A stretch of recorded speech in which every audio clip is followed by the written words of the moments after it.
Bonsoir à tous et bienvenue sur Bassin People TV dans notre émission spéciale VIP.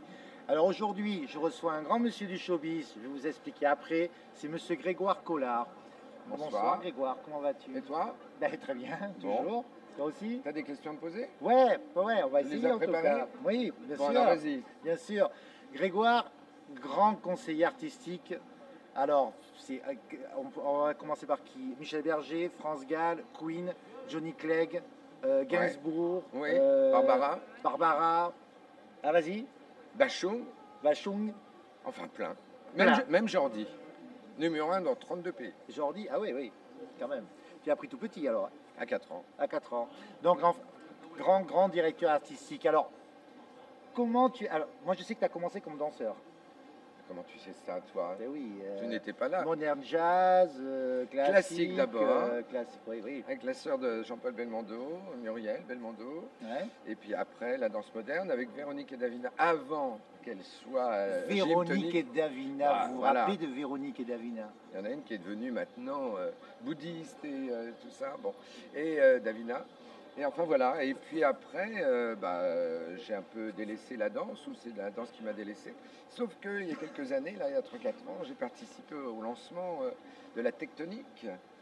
Oui, alors j'ai vu que tu aimais beaucoup la tectonique, mais ça a été un feu follet, ça n'a pas duré longtemps. Ça a duré 7 ans avant que ça soit connu. Ouais. Et c'était dans une certaine discothèque près de Paris. Il y avait des concours, des battles et tout ça. Puis d'un seul coup, c'est devenu à la mode.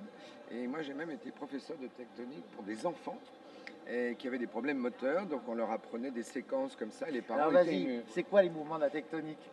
Mais c'est un peu passé maintenant.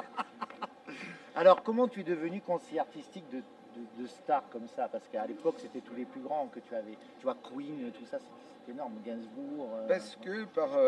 Comment c'est arrivé en fait? Par De la amour, danse non, de la danse, voilà, ça c'est Entre les deux, il y a eu c'est quoi? plus quand j'étais ado et tout. Et puis, voilà, j'étais dans le show business déjà. J'ai toujours vécu là-dedans. J'ai toujours connu des gens. Mes parents étaient amis avec Luis Mariano. Il y avait toujours des Ah oui. stars dans la famille et tout. Et puis voilà, peu à peu, on m'a dit, mais tu veux pas parler? Alors bon, je parle facilement. Ouais. Donc j'ai commencé à parler et je me suis rendu compte qu'en parlant, en faisant du vent avec mon souffle, je pouvais gagner de l'argent et mettre des gens en valeur. Donc c'était génial. Mais je ne pouvais pas le croire. Je disais, mais c'est n'importe quoi ce métier. Il suffit que je parle pour que les gens réussissent, qu'on mette leur talent en valeur. Leur talent en avant, ouais. Et donc, c'est comme ça. Ça a bien marché. Et j'en ai vécu pendant un certain temps. Puis après, j'ai décidé d'arrêter parce que j'ai trouvé que j'étais trop dans l'ombre. Et ça m'agaçait un peu. Vraiment. Qui était le premier dont tu t'es occupé? Ah, le tout premier, c'était, je crois, Alain Chamfort, Alain qui Chamfort. s'appelait Alain Legovic à l'époque, et après devenu Alain Chamfort. Il a été engagé par Claude François chez Flèche. Et puis il y a eu plein d'histoires parce que voilà, Claude François était jaloux du succès d'Alain Chamfort sur scène, qui avait tellement de succès, donc il lui coupait les lumières pendant qu'il chantait, il lui faisait couper les lumières. Enfin bon. Il avait un sacré caractère, Claude François. Et Gérard Louvain était le chauffeur qui après est devenu le grand. Il était le chauffeur d'Alain Chamfort. Il nous conduisait. C'est drôle. Alors, tu t'es occupé de plein de stars, mais alors qui t'a le plus marqué? Parce que tu as fait un livre sur Michel Berger. Oui, non, évidemment, c'est 18 ans de travail avec Michel Berger et France Gall. J'ai fait un livre sur France Gall, j'ai fait un livre sur Michel Berger. Là, c'est vraiment pratiquement un livre sur ma vie, parce que ce sont les échanges, les confidences que Michel pouvait me faire sur son inspiration, parce que quand il écrivait une chanson, France Gall pensait que c'était forcément pour elle, et quelquefois il me disait, derrière son dos, il me disait, c'est pour l'autre. C'était pour Véronique Sanson, en fait. Son grand amour. Est-ce qu'on peut dire que ça a été son grand amour, Véronique Sanson? Il a aimé France Gall, c'était la mère de ses enfants. Ouais. Mais sa passion, sa plus grande passion, ça a été Véronique Sanson. Parce qu'elle est partie du jour au lendemain. C'est elle qui l'a quittée. C'est comme Marilyn Monroe, c'est quelqu'un de mythique. Et Véronique, pour lui, était devenue mythique parce qu'elle avait disparu de sa vie. Il a voulu mourir pour elle. Hein. C'est vrai? Ah oui. Il a voulu se suicider? Il a voulu. Mon Dieu. Et en fait, il avait... Il était surveillé par toute sa famille et ses amis. Il n'avait qu'un piano dans une pièce et son lit et les rideaux fermés, les volets fermés. Et avec son piano, il a fait son premier album qui était un cœur rouge, il n'y avait même pas de nom, et qu'on appelle Amour brisé, Cœur brisé, pardon, et qui est devenu un album mythique. Et c'est là qu'il est devenu peu à peu une star. J'ai écouté certaines interviews que tu as données où tu disais que Michel Berger se déplaçait chez les gens que s'il y avait un piano. Ah, c'est une obligation. Il n'allait pas en week-end chez quelqu'un et il ne louait pas une maison de vacances s'il n'y avait pas un piano. Parce que l'inspiration le prenait comme ça. Par exemple, quand il a composé Starmania, un moment, c'était dans une maison antique que France avait louée parce que c'était la grande organisatrice. Donc il y avait un piano, mais il y avait une piscine. Alors évidemment, il était dans la piscine. Nous, on était là, dans le soleil et tout. Et d'un seul coup, on voyait nager à toute allure vers la maison. Il montait en courant et on se disait, bon, ben, il a une envie pressante. Oui, mais de composer. Et là, on entendait gling, gling, gling sur le piano. Puis il revenait. Il avait trouvé 3 accords. Et puis il allait nager ou prendre du soleil. Et d'un seul coup, il remontait en courant pour 3 autres accords. Et après, ça devenait Starmania. Le vrai artiste, oui, parce que tu t'es occupé aussi de Starmania. Oui, absolument. La promo. C'était en 78, c'est pas jeune. La première. Ah ouais, oui, au Palais des Congrès, tout le monde disait que ça ne marcherait pas. Pourquoi parce qu'il n'y avait pas de comédie musicale qui marchait en France à l'époque. C'était toujours des tournées de spectacles américains, mais c'était maudit, le genre était maudit en France. Les producteurs n'y croyaient pas. Et donc c'est pour ça qu'ils n'ont loué le Palais des Congrès qu'un mois, ce qui était déjà pas mal. Et puis après, ils ont rendu, et après tous les journalistes ont dit... ça n'a pas marché, ils n'ont loué qu'un mois. Bah oui, mais c'était comme ça. Mais après, quand même, ça a été joué depuis, et en France, repris, et au Québec, et en Russie, et en Allemagne, et partout. On peut dire que ça a fait le tour du monde. Oui. Alors toi qui les as fréquentés de près, le couple France Gall, Michel Berger, tu étais plus proche de qui? Alors, tu préfères ta mère ou ton père? On ne peut pas demander ça. Vraiment? Ben non. Elle avait ses qualités et ses défauts. Un peu capricieuse, puis en même temps incroyablement professionnelle, une vraie chanteuse, musicienne. Elle aurait voulu toujours chanter les yeux fermés parce que sa voix, c'est son instrument. C'est une vraie performeuse, vraiment. Je parle de une chanteuse. Et alors que Michel, lui, c'était quelqu'un de sage, de tranquille, de posé. Il parlait jamais fort. Là, il n'aurait pas pu faire une interview parce qu'il chuchotait. Et quand il était en colère, ce qui lui arrivait, agacé, il parlait encore moins fort. Ou alors il nous disait à France ou à moi, tu m'énerves, je te parle plus. Et là, pendant un quart d'heure, on était catastrophés. France, elle appelait ses amis en disant, mais Michel ne veut plus me parler. Et toi, tu arrivé à la rescousse? Voilà, mais on savait qu'il était comme ça. Mais lui, il exigeait qu'il n'y ait aucune musique dans la maison, jamais, ni en voiture. Il ne voulait pas être influencé. Il voulait vraiment créer tout seul. Oui, mais il était en perpétuelle recherche, ou en attente, ou en pleine inspiration, tout le temps, vraiment. Et donc les enfants ne devaient pas rire trop fort, ne devaient pas faire de bruit. Et France, qui est toujours très joyeuse, elle devait rire moins fort, faire moins de bêtises, voilà, des farces. Mais Michel aimait beaucoup rire. On a toujours pensé que c'était quelqu'un de triste, torturé par cette passion qu'il avait pu avoir, qu'il a toujours gardée pour Véronique Sanson. Mais en fait, au quotidien, c'était quelqu'un de très joyeux, même si son âme était tourmentée. Alors toi qui as vécu toutes ces créations avec eux, parce que tu as vu plein de chansons sortir, qu'est-ce que tu penses de l'album de Jennifer avec les reprises de France Gall? Je pense que c'est dommage que Jennifer et France Gall s'arrachent la tête à propos de j'ai demandé l'autorisation à France, j'ai demandé ses validations, France dit mais elle m'a jamais rien demandé. Voilà, donc ce sont des histoires qui font le buzz en ce moment. Et c'est dommage parce que Jennifer, je crois qu'elle a une véritable admiration pour France et que France, elle est dans un autre monde maintenant, dans une autre vie.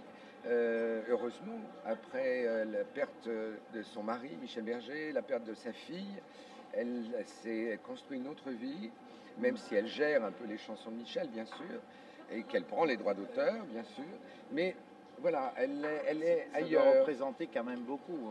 Elle essaie de se sauver elle-même.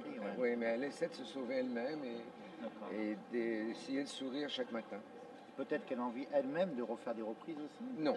France ne veut plus chanter. Elle va monter un spectacle autour des chansons de Michel Berger, là en 2014, et avec des jeunes chanteurs. Et donc les jeunes chanteurs de la région peuvent peut-être postuler. C'est un appel peut-être que je fais moi. Alors écoutez, au cas où, si vous êtes chanteur, si vous avez une belle voix, vous pouvez toujours essayer de postuler auprès de France Gall. Une belle voix, et puis il faut avoir aussi de l'émotion. comprendre les chansons de Michel. Par exemple, Si Maman Si, tout le monde croit que c'est une comptine. Et en fait, Michel l'a écrite lui.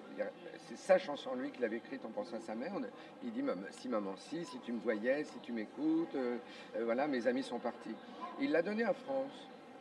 Et en fait, il raconte dans cette chanson que ses amis sont partis, donc c'est Véronique, et qu'il vit un amour confortable, sans chaos ni sentiment. Il dit dans la chanson, je n'ai pas de sentiment. Donc il n'a pas de sentiment pour qui? Pour sa femme, c'est France Gall.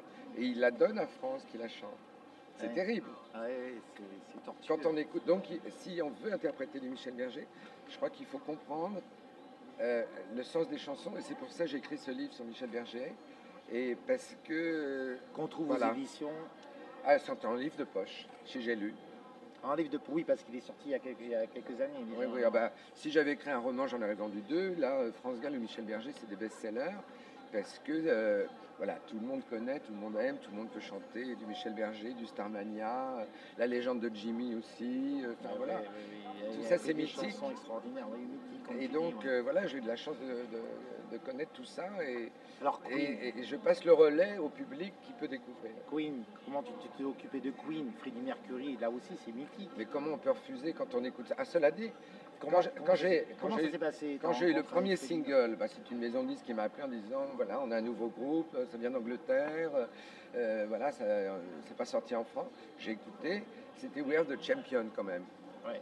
Donc je suis allé à Europa et pour dire au programmateur écoutez, et j'ai eu le malheur de dire pour moi ça va être aussi énorme que les Beatles. Et les programmateurs qui me connaissaient disaient on n'en peut plus de toi, tu pars avec ton CD, et c'était des 45 tours à l'époque, et tu reviens un autre jour, mais là on peut plus, sors de là. Et je suis revenu 2 jours après avec le même, sans dire que c'était les nouveaux Beatles, et puis on voit ce que c'est devenu. Ah bah oui, Mais c'est ça qui est amusant. C'est incroyable, ouais. C'est de lutter. Vie très très passionnante. Alors je sais qu'aujourd'hui tu as un projet d'inverser des chanteurs de région à Paris, c'est ça? Alors, plus ou moins. J'ai bien compris le concept. J'incite le métier à faire de l'échangisme. Si vous êtes libertin, écoutez. Non, c'est pas tellement ça. J'ai découvert non pas que des gens avaient du talent musical en région, mais que ces gens-là, qui pouvaient être les rois de leur village, de leur ville, de leur département, de leur région. Des gens connus dans une région qui cartonnent. Voilà, donc par exemple, je suis allé en Normandie, c'était le premier cas. Comme Céline Abiscaros. Voilà, un groupe qui s'appelle Tacaroutes en Normandie, je leur ai dit, mais vous chantez quand à Paris? Ils m'ont dit, mais Paris, mais où, quand, comment? Voilà. Je dis, moi je vous fais passer à Paris. Donc j'ai monté un concert à Paris avec un chanteur parisien dont je m'occupe, David Bacci, qui lui n'avait jamais chanté en région. Et donc on a fait des échanges. Et puis là, j'en ai fait avec Genève, en Suisse. Donc, là, je vais en faire au mois de septembre avec la région de Dijon. Et pourquoi pas avec la région de Bordeaux et toute votre belle région.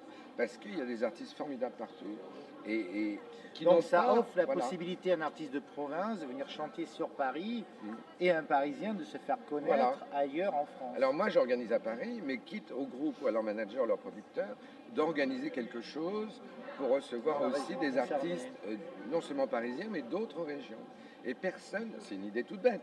Non, c'est intelligent, c'est intéressant. C'est un concept, on va dire. Voilà, on va dire alors que c'est une idée intelligente, mais en tout cas, pourquoi personne ne l'a jamais eu? Parce que, voilà, moi je ne m'occupe pas des groupes, je ne suis pas leur manager de province et tout ça, mais je trouve que c'est bien de favoriser l'éclosion et la propagation des talents des gens. Alors, parallèlement à ça, tu produis des artistes. Oui, voilà, j'écris notamment David Bacci, qui est corse, là encore une autre région. Alors, il ne chante pas en Corse, hein. Et j'ai écrit tous ses textes, et il en a co-écrit 3, c'est un globe-trotter. Il est tout le temps dans plein de pays du monde où il chante ailleurs, il n'a que 35 ans. Et il se passe des choses incroyables, puisque... tout à l'heure, un journaliste m'a dit « Mais tu racontes des histoires et tout ça ?» Non. Par exemple, l'année dernière, il a chanté devant 60 000 personnes à Paris. 60 000 personnes. On fera défiler la pochette de son disque pendant l'émission. Et donc, c'est un artiste intéressant parce que quand on voit que que le public accroche, mais c'est génial, quoi. Mhm. Et les journalistes, et les médias, et puis après la maison de disques. Mais maintenant, pour avoir les maisons de disques, c'est un peu plus compliqué. Mais on va y On arriver. s'en passe très bien maintenant des maisons de disques. La plupart, moi je connais plein de chanteurs qui cartonnent et qui s'autoproduisent et qui Bien sûr. se servent d'Internet. Oui, tout mais enfin, on simplement, sait qu'il y a sans maison énormément de disque. moyens avec une maison de disques. Voilà, voilà. Voilà, il faut passer par le marketing, le merchandising et tout ça. Et que voilà. Mais en tout cas, là pour l'instant, il est dans les concerts, en France, à l'étranger. Et donc avec des échanges que j'ai pu faire avec le Maroc. Là, il va aller chanter en Thaïlande. Voilà, il se passe beaucoup de choses. Mais c'est génial, non? C'est super. Alors, production, échange Ah, je fais tout. d'artistes. Alors, Je qu'est-ce fais que tout. tu as d'autre en projet? Bah, déjà, je vais écrire d'autres livres. Je vais peut-être m'occuper un peu de ma plume parce que j'adore écrire. Je parle, j'écris autant que je parle. Donc là, c'est pas simple. Ça peut faire des pages, en tout Voilà. cas. Mais je travaille aussi sur une web radio-télé. Oui, Je peux la citer. bien sûr. Ça s'appelle On Air TV Radio. Et donc c'est sur le web, c'est à Paris le studio, mais ça émet sur toute la France et même à l'étranger. Donc c'est incroyable d'avoir des relations Comme à nous. travers le monde. Et donc voilà, ça c'est de l'actualité. Alors, tu as combien d'années de métier, Grégoire? Tu veux savoir mon âge? Non. J'ai 62 ans et j'ai commencé il y a 4 ans. Donc c'est tout simple. J'ai commencé il y a 4 ans. Il y a 4 ans. À 4 ans. À 4 ans. Ouais. Ah ben oui. Bah, la danse, voilà, plein de choses. Donc, grande carrière. En tout cas, nous, on souhaite que ça dure encore longtemps. Oui, Tu as on va fait- espérer, on va tu as rester là fait 5 des- minutes encore. Tu hein. as fait des choses fabuleuses, tu t'es occupé d'artistes merveilleux. Eh ben, alors, on souhaite à David Bacci la même carrière que ce dont tu t'es occupé avant. Et en tout cas, Grégoire, je te remercie beaucoup de nous avoir consacré ce petit moment. Bah, avec plaisir. Tu veux m'embrasser, c'est ça? Si tu veux. Allez. Et plein de bonnes choses pour l'avenir. Nous, on se retrouve la semaine prochaine. Grégoire, merci beaucoup. À très bientôt. Avec plaisir. À bientôt. À la prochaine à tous. Au revoir.